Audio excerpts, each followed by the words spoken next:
요거 세 세트 좀 풀어볼게요. 이 자유낙하랑 일과 에너지, 위치 에너지 운동회 책 보면서 풀어도 되고, 다 풀면은 하나씩 줘. 채점해보게. 자, 한번 해보십시오. 자유낙하부터.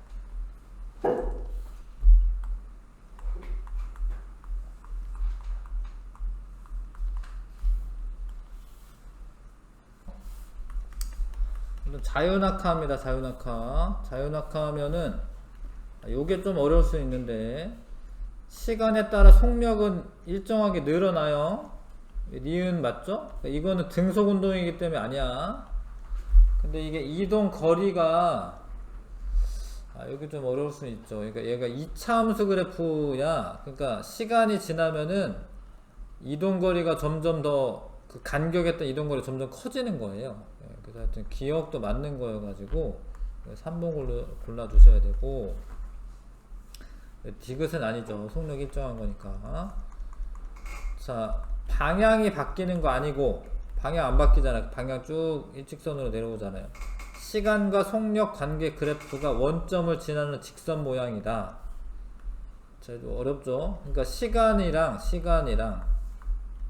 속력 그래프가, 자유낙하라고 하는 건 처음에 던지는 게 아니거든. 가만히 놓는 거거든. 그래서 처음 속력이 0이에요. 그러니까 원점을 지나는 직선 모양이다. 이 맞는 이야기야. 원점을 지나는 직선 모양이다.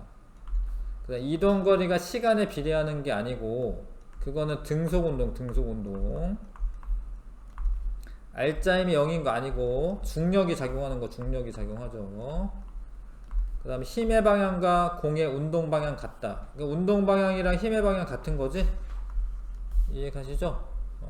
힘의 방향과 운동 방향 같아서 빨라지고 있는 겁니다. 그 다음에 3번 자유낙하 운동에 대한 설명으로 옳은 것.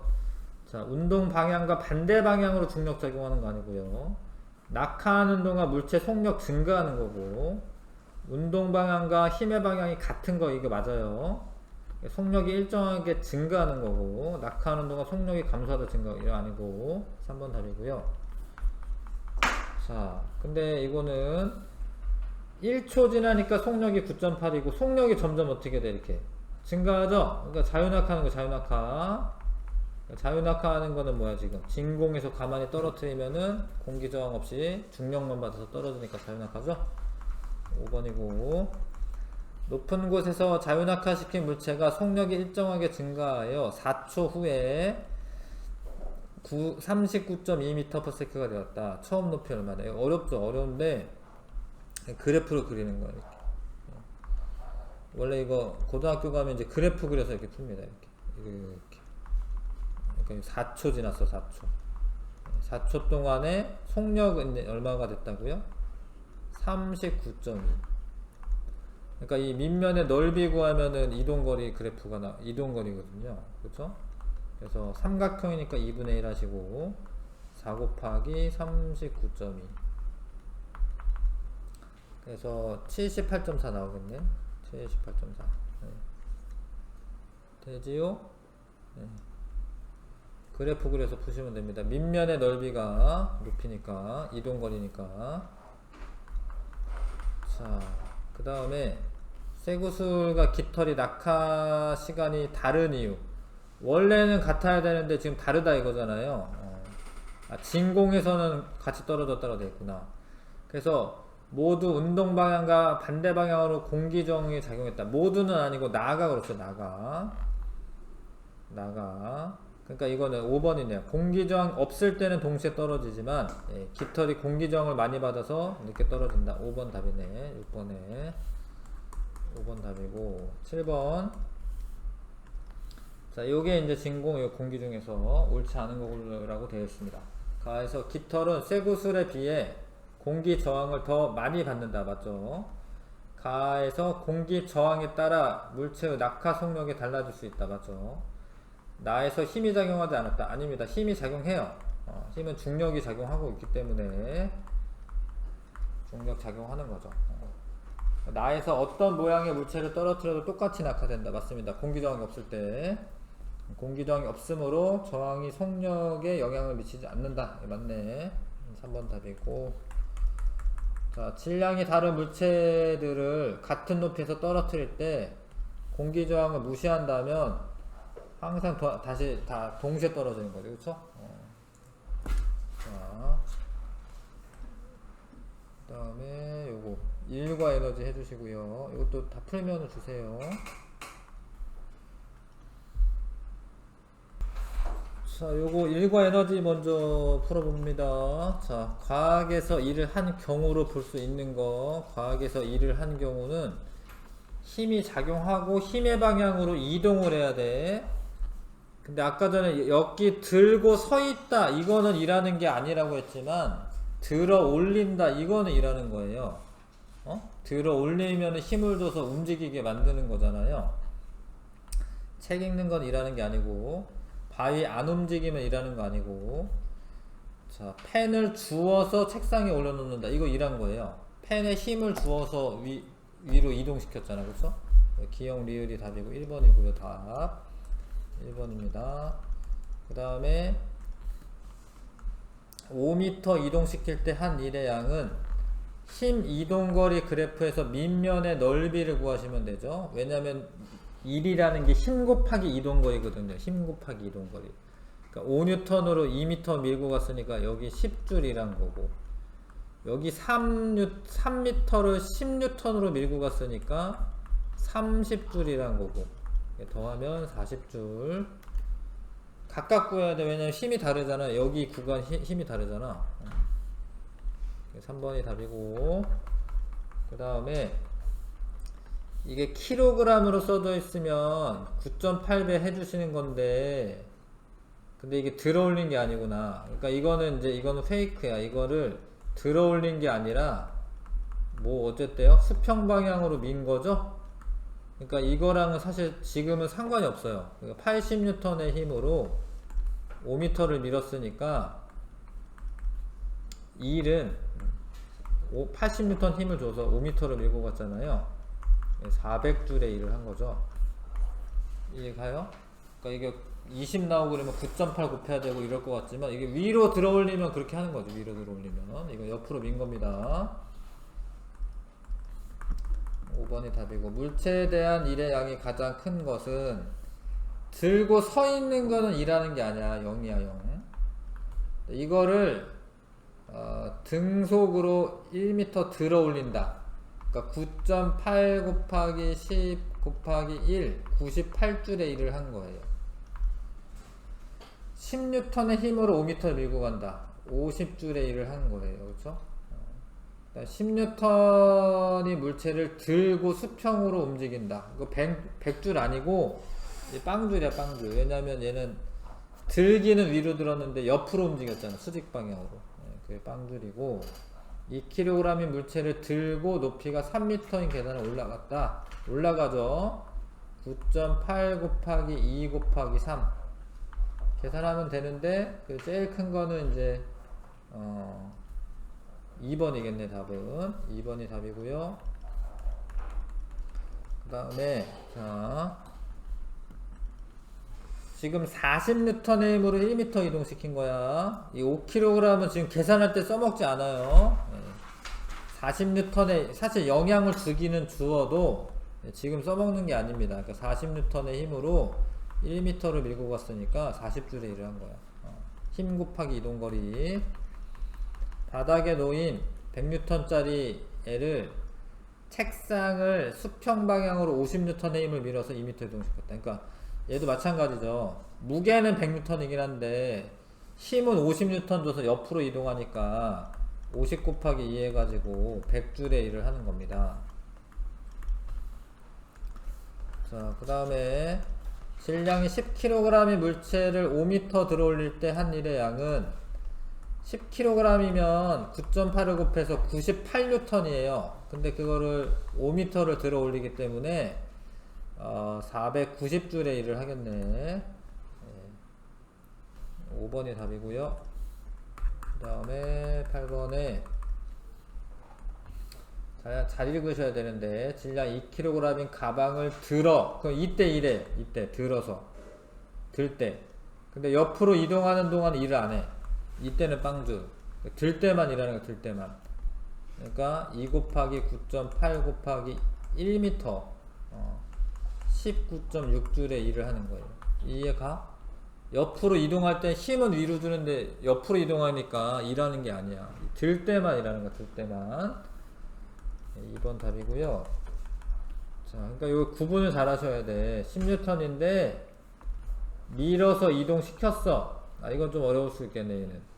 그러니까 처음에는 몇 뉴턴으로 밀었는지는 안 알려줬어요. 그러니까 밀어서 일할 때 F 곱하기 5N만큼의 일을 해. 거기에다가 10N짜리를 들어 올리죠? 힘을 10N 줬을 거 아니야? 20줄의 일을 하지? 합쳤더니만 45줄이래. 이해 가요? 그래서 F 곱하기 5는 25가 돼야 되고, 그러면 힘은 5N의 힘을 줘서 옆으로 밀고 간 겁니다. 마찰력의 크기라고 나와 있는데 마찰력만큼의 힘을 주는 거기 때문에 마찰력이 5N이 되는 게 맞아요. 9번에 1번이고, 10번 비슷한 문제 같은데요, 그쵸? 예, 아니네. 총 1에 한 대. 마찰력 써있네. 그러면 얘 밀 때 4N의 힘을 주는 거야. 64, 24, 24줄에 밀면서 일했고, 들어 올릴 때는 이 무게만큼의 힘을 줘야 돼. 5 곱하기 10 해가지고 50줄. 그래서 74줄. 전체 일은 74줄의 일을 합니다.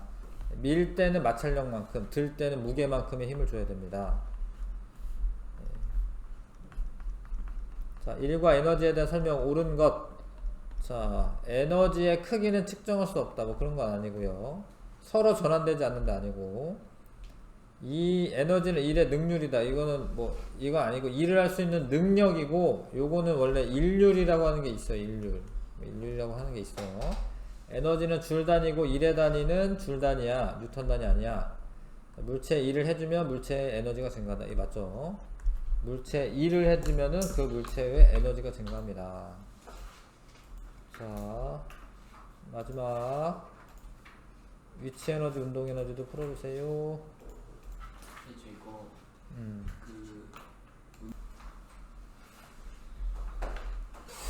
어렵습니다 이게. 바로 이렇게 뭐 배우자마자 막 다 맞추고 막 이러기 힘들고. 자, 하여튼 문제 풀면서 차근차근 이제 공부하는 거고요. 자, 옥상을 기준으로 할 때 높이가 0이니까 위치 에너지가 0이 됩니다. 옥상을 기준으로 하면. 왜냐면 위치 에너지 구하는 식은 9.8 mh인데 h가 이게 빵이잖아요, 높이가. 그러니까 옥상을 기준으로 하면은 위치 에너지는 0이다.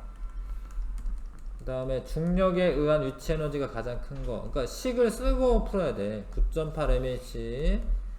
9.8은 다 곱할 거기 때문에 m 곱하기 h 값만 계산하면 되고요. 요거 m 곱하기 h가 10이고, 요거 12고, 요거 8이고, 요거 10이고, 9고. 그래서 가장 에너지 큰 게 이제 2번이죠. 식 쓰고 하는 거 식 쓰고, 식을 써야지 식도 외워지고요. 네, 안 틀립니다. 자, 봐봐. 이것도 위치 에너지 문제이기 때문에 9.8 mh가 위치 에너지 식이야. 근데 1kg 짜리를 1m 높이에서 했더니 5cm 박는 일을 한 거지. 근데 질량이 2배가 되고 높이도 2배가 됐잖아. 그러면 총 4배가 되는 거예요, 위치 에너지가. 이해가? 그러면은 말뚝 박는 일도 4배를 하는 거죠. 그래서 20cm 말뚝이 박히는 거예요. 알겠어요? 그 다음에 이거 똑같은데 다 9.8 mh야. 다 9.8 mh. 9.8 mh. 근데 가장 깊이 박히려면, 일을 많이 하려면 에너지가 많아야 되거든요. 9.8은 똑같으니까 mh만 크면 돼. 근데 뭐 이거는 이제 객관식이니까 뭐 미터로 바꿀 필요도 없어요. 다 센티미터를 하는 거기 때문에 이거 100이고 100이고 100이고 이거 150이네. 그쵸? 요게 제일 많이 박힐 거라는 거예요. D 200. 아, 그러네, 미안. 4번이네 4번. 200이네 200. 이해 가시죠? 위치 에너지가 클수록 일을 많이 한다. 옳지 않은 거, 추의 위치 에너지 질량에 비례. 위치 에너지 식을 자꾸 써야 돼. 9.8 mH. 질량에 비례하는 거 맞고요. 그 다음에 높이, 추의 질량과 높이의 곱에 비례한다. 그것도 맞아요. 이거에 비례하는 거 맞아요. 나무 토막의 이동거리는 추의 낙하 높이에 비례한다. 높이에 비례하는 거 맞아요. 추의 위치 에너지는 나무 토막의 질량을 측정하면 알 수 있다. 근데 높이도 알아야지. 높이도 알아야지. 일단 4번이고, 나무 토막에 작용하는 마찰력과 이동거리를 측정하면 일의 양을 구할 수 있다. 맞는데 이 힘 곱하기 이동거리 하는 거, 힘 곱하기 이동거리. 마찰력만큼 힘을 줘야지 이동하기 때문에 요거 곱하면은 일의 양이 나오는 거죠. 일의 양. 답은 4번.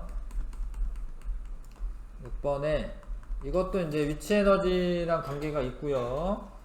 위치 에너지는 쇠구슬의 질량에 비례한다. 위치 에너지 9.8 mH야. 질량에 비례한다. 맞고. 이동거리는 쇠구슬의 낙하 높이에 비례한다. 맞죠? 이동거리가 길다라는 건 일을 많이 했다라는 거야. 그럼 에너지가 많다라는 거지.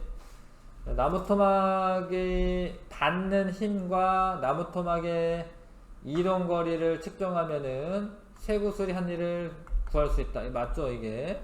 그러니까 나무 토막을 미는데 한 일을 구하면은 쇠구슬이 한 일의 양을 구할 수 있지. 이동거리 곱하기 이제 힘이니까 5번 골라야 되고요. 자, 이제는 여기서부터는 이제 운동에너지 식을 쓰는 거야. 일단 2분의 1 mv 제곱. 운동에너지 B는 얼마냐? 얘 얼마인데요? 2분의 1 m v 제곱이고 얘는 2분의 1 m v 제곱이잖아. 얘가 2대 1이잖아. 2대 1. 그쵸? 2분의 1 mv 제곱 자꾸 쓰는 거야. 써먹어야 돼. 기억이 납니다. 자, 이것도 2분의 이제 운동에너지이기 때문에 2분의 1 mv 제곱. 봐봐. 질량 잘 읽어야죠. A의 질량이 4배다. 그러면 이제 A랑 B가 있는데 질량이 얘가 4배야. 1인데 얘는. 물론 이제 2분의 1은 똑같이 하니까 이제 안 해도 되긴 하는데. 근데 속력은 B가 3배다 이 소리죠. 그쵸? A가 3분의 1배니까 B가 3배다 이거야. 그러면 1의 제곱이고 이거 3의 제곱이에요. 이해가요? 2분의 1 mv 제곱. 그럼 4대 9네. 4대 9. 4대 9가 나오네요. 4번 답이네요. 2분의 1 mv 제곱 쓴 겁니다. 자꾸 쓰셔야 됩니다. 자, 위치 에너지와 운동 에너지에 대한 그래프. 위치 에너지는 9.8 mH, 운동 에너지는 2분의 1 mv 제곱. 질량하고는 비례관계니까 맞고, 높이하고 위치 에너지 비례관계 맞고, 이것도 맞아요. 질량 곱하기 높이가, 이게 질량 곱하기 높이랑 비례관계 맞아요. 이것도 운동에너지 질량의 비례관계 맞는데, 이게 비례관계려면 이게 뭐여야 돼? 이렇게 제곱이어야 돼. 제곱. 5번 틀린 거네. 제곱이 없으면은 이렇게 이차함수 그래프가 나와야 돼. 근데 그건 잘 모르니까 하여튼 속력의 제곱에는 비례하는 거기 때문에 비례하려면은 속력의 제곱이 나와야 됩니다. 10번 다 2분의 1 mv 제곱. 요런 애로 운동하였더니 5m 밀었다. 그러니까 얘가 2분의 1 m v 제곱일 때 5m 민 거야. 5m. 자, 이렇게 해야 되네. 이게 뭐지? 이게 운동 에너지지. 근데 운동 에너지만큼 뭐예요? 일하지. 일은 힘 곱하기 이동거리인데 이동거리가 5m다 이거예요. 근데 이 마찰력이 여기서 힘이랑 똑같은 거예요. 마찰력만큼 힘을 주는 거기 때문에 식을 쓰시고 5는 똑같이 쓰니까 약분해도 되고요. 약분하면 2고 힘은 10N인 겁니다. 10N. 마찰력 10N. 운동에너지만큼 일하는 거니까 운동에너지가 일한 양과 같다. 이런 식을 쓰는 거죠. 자, 이건 이제 제동거리에 가는 건데 제동 거리도 있잖아요. 자기 에너지를 다 쓰면서 일하는 거예요. 그래서 잘 봐라. 이 속력이 어떻게 몇 배지 몇 배? 3배지 3배. 근데 속력의 제곱에 비례하기 때문에 운동 에너지는 9배가 되는 거야. 9배. 이해가 이거? 속력의 제곱에 비례하기 때문에 운동 에너지가 9배가 되면 쭉 미끄러지는 것도 9배만큼 더 미끄러져. 180m 미끄러져. 그러니까 진짜 고속도로에서 100m 단위로 원래 그 거리 뛰고 다녀야 되거든요. 왜 그러냐면 한 100km를 가잖아. 그럼 한 100m 미끄러져 진짜로.